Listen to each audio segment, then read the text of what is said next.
আতরে হলুদ লাগাইয়া কন্যারে সাজাবো ধরো সাজে মিলিয়া।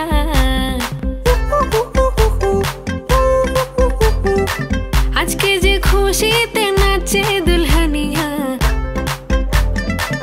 আজকে একটি মেয়ের জীবনে খুশির দিন প্লাস কষ্টের দিন। খুশির দিন বলতে তার কাছের মানুষকে, প্রিয় মানুষকে আপন করে পাবে, আর দুঃখের দিন বলতে তার পরিবার পরিজন সবাইকে বাপের বাড়ি ছেড়ে চলে যাবে অন্য বাড়িতে।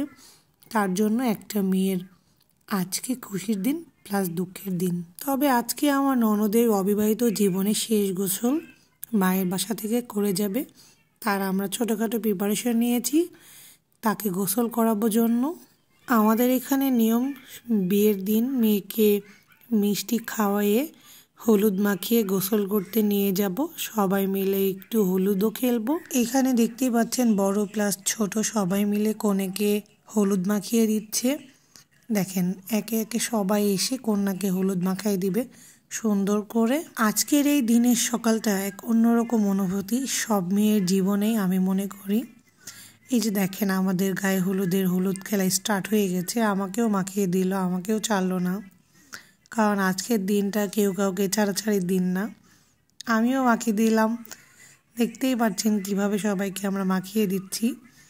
যাই হোক, আমরা সবাই মিলে এই মুহূর্তটা একটু আনন্দ করি, কনেকে একটু আনন্দ দেওয়ার চেষ্টা করি যে তার আজকে তো মায়ের বাসা থেকে চলে যাবে। এইদিকে শালি প্লাস শালার বউ চলে গেছে আমার দুই নন্দাইকে হলুদ মাখাতে, আর আমি ক্যামেরাম্যান, আমি তো মাখাইতে পারছি না। আমি ওদের পেছন পেছন উৎসাহ দিচ্ছি, হ্যাঁ মাখাবি না কেন, মাখা, আমি আছি তোদের পাশে। তবে আজকে নন্দাইগুলোকে কিন্তু ফ্রি আমরা হলুদ মাখাবো না। আজকে এই হলুদ মাখানোর পেছনে একটাই উদ্দেশ্য, তাদের থেকে আমরা টাকা পয়সা নিব, তার জন্য ধান্দা করছি। এখানে তো অনেক কিছু বলে পাম্পট্টি দিচ্ছি, টাকা দেন বা এই সে অনেক ভালো প্রোডাক্টস আমাদের কাছে আছে, হলুদ মাখাবো। তো মানে যা যা বলার দরকার সেগুলোই বললাম। কিছুতেই তো টাকা বের করবে না। যাই হোক, জোর করে টাকা বের করে নিয়েছি যেভাবেই হোক। এইদিকে টাকা ওঠানো শেষ, আমরা মেয়েকে নিয়ে গোসল করানোর জন্য চলে যাচ্ছি আমাদের বাসার ছাদের উপরে। ওখানে গোসল করানো হবে মেয়েকে।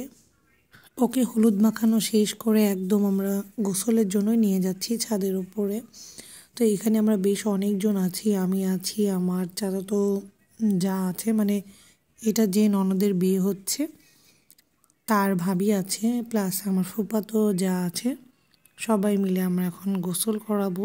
সাথে তো পিচ্চি পোলাপান ফ্রি আছে, এগুলোর কথা তো বাদই দিলাম, কনের বোনও আছে সাথে।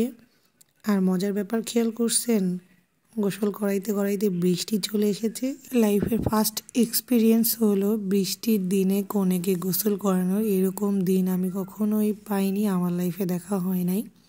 কারণ বিয়ের দিনে এইরকম মুহূর্তে বৃষ্টির ময়ে কাউকে গোসল করানো এইরকম আমার লাইফে কখনো হয় নাই। তবে বেশ ভালো লেগেছে।